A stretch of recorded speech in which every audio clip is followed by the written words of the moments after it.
भारत के प्रधानमंत्री आदरणीय नरेंद्र मोदी जी जो कहते हैं मैं तो एक फकीर हूं, सिर्फ झोला लेके कहीं भी चल देता हूं, वो फकीर, उनका घर बन रहा है 500 करोड़ रुपए में, 500 करोड़ रुपए में। देश के गंभीर मुद्दों से, बड़े मुद्दों से, पुलवामा जैसे मुद्दों से, अडानी के महाघोटाले जैसे मुद्दों से ध्यान हटाने के लिए कल से दिल्ली के मुख्यमंत्री अरविंद केजरीवाल के घर को लेकर चर्चा की जा रही है। पहली बात तो मैं आपको ये बता दूं कि ये घर जो दिल्ली के मुख्यमंत्री का बना था वो 80 साल पुराना 1942 में बना हुआ घर था। दूसरी बात, एक नहीं 3 घटना हुई उस घर के अंदर। एक में मुख्यमंत्री के माता पिता जिस कमरे में रह रहे थे उसकी छत गिर गई। दूसरी घटना में मुख्यमंत्री जिस कमरे में रह रहे थे उसकी छत गिरी। तीसरी घटना में मुख्यमंत्री जहां पर लोगों से मिलते हैं उसकी छत गिर गई। उसके बाद पीडब्ल्यूडी विभाग ने यह सजेस्ट किया कि भाई इस घर को तोड़ के नया घर बनाने की आवश्यकता है, और वो घर बनाया गया। 30 करोड़ की लागत से वो घर बनाया गया, जिसको लेकर कल से चर्चा हो रही है। दिल्ली के लाट साहब एलजी, उनके घर की मरम्मत में, मात्र मरम्मत में, नया घर बनाने की बात मैं नहीं कर रहा हूं, मात्र मरम्मत में 15 करोड़ रुपए खर्च होते हैं। गुजरात के मुख्यमंत्री विजय रूपानी, उनका उड़न खटोला खरीदने में 191 करोड़ रुपए खर्च होते हैं। मध्य प्रदेश के मुख्यमंत्री शिवराज सिंह, उनका उड़न खटोला खरीदने में, उनका हवाई जहाज खरीदने में 65 करोड़ रुपए खर्च होते हैं। देश के शहंशाह आलम भारत के प्रधानमंत्री आदरणीय नरेंद्र मोदी जी जो कहते हैं मैं तो एक फकीर हूं, सिर्फ झोला लेके कहीं भी चल देता हूं, वो फकीर, उनका घर बन रहा है 500 करोड़ रुपए में, 500 करोड़ रुपए में। और शहंशाह आलम अगले घर में जहां जाएंगे, शहंशाह आलम जिन 500 करोड़ रुपए के घर में जाएंगे भारत के प्रधानमंत्री आदरणीय नरेंद्र मोदी जी, उसके पहले उन्होंने कहा कि हमारे घर को थोड़ा ठीक ठाक करो। तो उस घर को ठीक ठाक करने, मात्र ठीक ठाक करने में 90 करोड़ रुपए खर्च हुए। 20,000 करोड़ रुपए का जो सेंट्रल विस्टा का प्रोजेक्ट है वो लगभग 23,000 करोड़ रुपए का प्रोजेक्ट बन गया है। उस प्रोजेक्ट में आदरणीय प्रधानमंत्री जी का घर 500 करोड़ रुपए में बन रहा है, और उस घर में जाएंगे उससे पहले मौजूदा घर में 90 करोड़ रुपए खाली उसके रिनोवेशन में खर्च किया जाता है। भारत के हमारे फकीर प्रधानमंत्री, गरीब प्रधानमंत्री 10 लाख रुपए का सूट पहनते हैं, 1,25,000 रुपए की पेन इस्तेमाल करते हैं। भारत के फकीर प्रधानमंत्री 1,60,000 रुपए का चश्मा इस्तेमाल करते हैं, और ये भारत के प्रधानमंत्री आदरणीय नरेंद्र मोदी जी, इनके काफिले में जो कार चलती है वो कार है 12 करोड़ रुपए की, 12 करोड़ रुपए की कार, 12 करोड़ रुपए की कार उनके काफिले में चलती है। एक नहीं, कई कारें 12-12 करोड़ की। और मैं सुन रहा था आज भारतीय जनता पार्टी के प्रवक्ता को, ऐसा लग रहा था कि तुरंत रो देंगे, उनके आंसू निकलने वाले हैं, ऐसे व्याकुल थे बेचारे। कोरोना की महामारी का जिक्र कर रहे थे, भूल गए भारतीय जनता पार्टी के लोग, जब कोरोना की महामारी से इस देश में लोग मर रहे थे, भारत के प्रधानमंत्री बंगाल के चुनाव में वोट मांग रहे थे, कोरोना फैला रहे थे, लोगों की जान जा रही थी, लाशें बिछी हुई थी शमशानों में, और भारत के प्रधानमंत्री चुनाव के प्रचार में व्यस्त थे। भूल गए भारतीय जनता पार्टी के लोग। ये 12-12 करोड़ की कार खरीदने का फैसला उस वक्त हुआ जब कोरोना की महामारी में लोग मर रहे थे, उनकी जान जा रही थी, शमशान पे लाशें बिछी हुई थी। भूल गए भारतीय जनता पार्टी के लोग।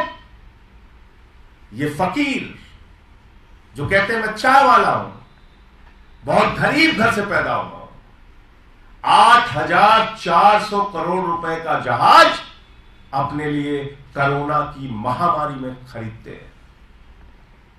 कोरोना की महामारी के दौरान जब लोगों की जान जा रही थी, लाशें शमशान पर बिछी हुई थी, उस वक्त 8,400 करोड़ रुपए का जहाज खरीदने का बजट आदरणीय प्रधानमंत्री जी का पास होता है।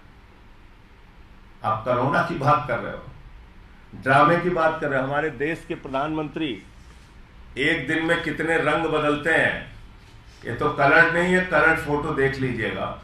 एक दिन में कितने रंग बदलते हैं, कितने कपड़े पहनते हैं, कैसे शहंशाह आलम की तरह रहते हैं, इसको अगर आप देखोगे तो आपको समझ में आ जाएगा। मुद्दा क्या है असल में? हम लोग बार बार बात कर रहे हैं कि सत्यपाल मलिक जी ने जो मुद्दा उठाया उस पर चर्चा करो, पुलवामा के घटने में लापरवाही क्यों की गई इसकी चर्चा करो, हमारे जवानों की शहादत के लिए जिम्मेदार कौन है इसकी चर्चा करो। 5 एयरक्राफ्ट अगर मांगा जा रहा था उन जवानों को पहुंचाने के लिए, तो 5 एयरक्राफ्ट क्यों नहीं मिला? जब भारत के प्रधानमंत्री 8,500 करोड़ का जहाज अपने लिए खरीद सकते हैं, तो हमारे वीर जवानों के लिए 5 एयरक्राफ्ट उनकी जिंदगी बचाने के लिए क्यों नहीं दिया गया? सवाल ये उठ रहा है। सवाल उठ रहा है कि अडानी के साथ जो आपने महाघोटाला किया, मॉरिशस में एक पते पे 6 कंपनी खोलकर 42,000 करोड़ रुपए काला धन अडानी की कंपनियों में लगाया गया, इस पे जेपीसी बनाओ। सवाल ये उठ रहा है। सवाल यह उठ रहा है कि भारत के सुप्रीम कोर्ट के आदेश के बावजूद 6-6, 8-8 कोल ब्लॉक नियमों के विपरीत जाकर अडानी को क्यों दे दिया गया? भारत सरकार के कानून के खिलाफ अडानी को कोयला की खदानें क्यों दे दी गई? सवाल यह उठ रहा है कि एयरपोर्ट कैसे दे दिया गया, सीपोर्ट कैसे दे दिया गया, तमाम सारी संपत्तियां एक ही व्यक्ति के नाम नीलाम कैसे की जा रही हैं, उसको सौगात में कैसे सौंपी जा रही हैं, उस पर कोई चर्चा करने को तैयार नहीं, उस पर कोई बातचीत करने के लिए तैयार नहीं। मुख्यमंत्री के घर को चर्चा का विषय बनाना चाहती है भारतीय जनता पार्टी। मुख्यमंत्री के घर को विषय बनाकर असली मुद्दों से ध्यान भटकाना चाहती है भारतीय जनता पार्टी।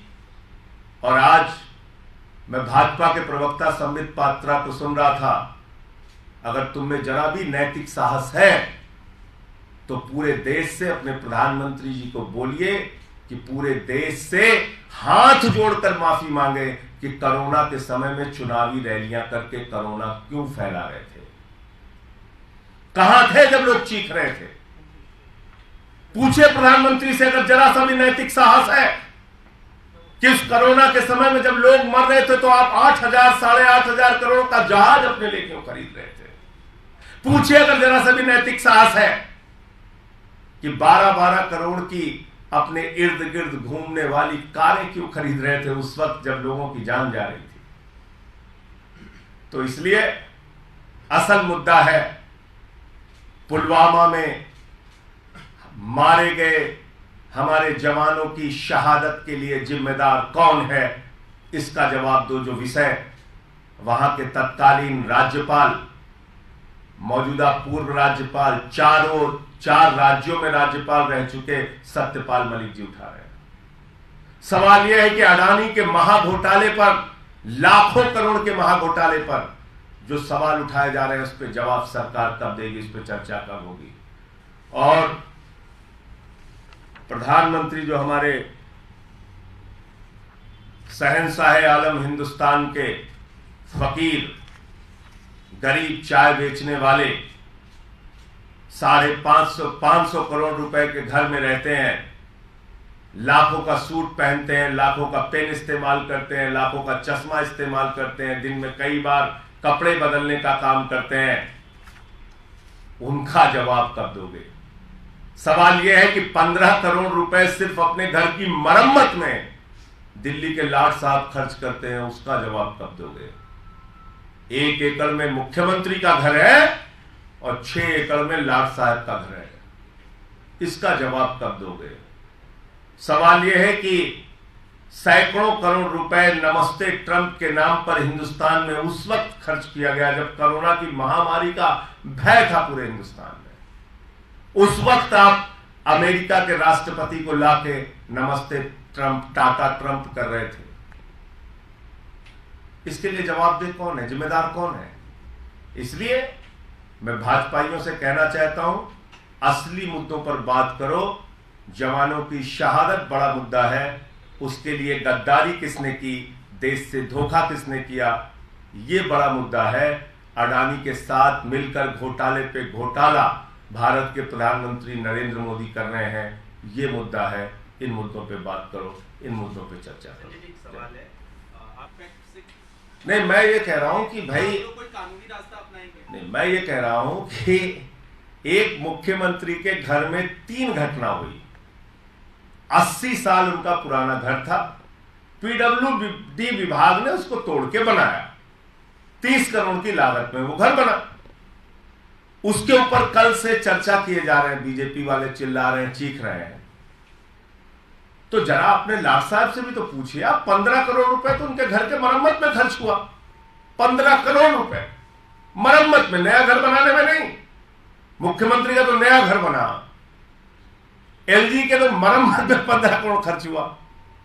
चलो उससे आगे निकल जाओ आप, प्रधानमंत्री के घर के रिनोवेशन में 90 करोड़ रुपए खर्च हुआ, उससे भी आगे निकल जाओ आप।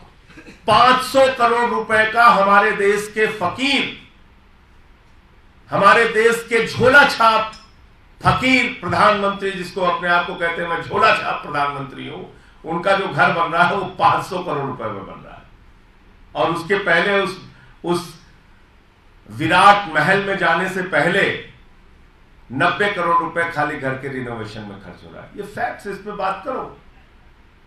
कितने लाख का चश्मा इस्तेमाल करते हैं, कितने लाख के पेन इस्तेमाल करते हैं, कितने लाख का सूट पहनते हैं, करो चर्चा करिए कि 12-12 करोड़ की कारें उनके काफिले में क्यों घूमती हैं। चर्चा करिए कि 8,500 करोड़ रुपए का जहाज उन्होंने क्यों खरीदा। और ये दोनों काम उस वक्त किए जब कोरोना की महामारी थी देश में। क्योंकि आज मैं वो ड्रामेबाज प्रवक्ता को सुन रहा था, वो कोरोना का जिक्र कर रहा था। अरे तुम्हारे प्रधानमंत्री, भारत के प्रधानमंत्री को जब चिंता होनी चाहिए थी शमशान में जल रही लाशों की, तो उस वक्त तो वो चुनाव की रैली कर रहे थे बंगाल में, कोरोना फैला रहे थे। भूल गए वो दिन? पीछे तक भाइयों बहनों भीड़ ही भीड़ दिख रही है। वो लोग आज कोरोना पे बात करेंगे।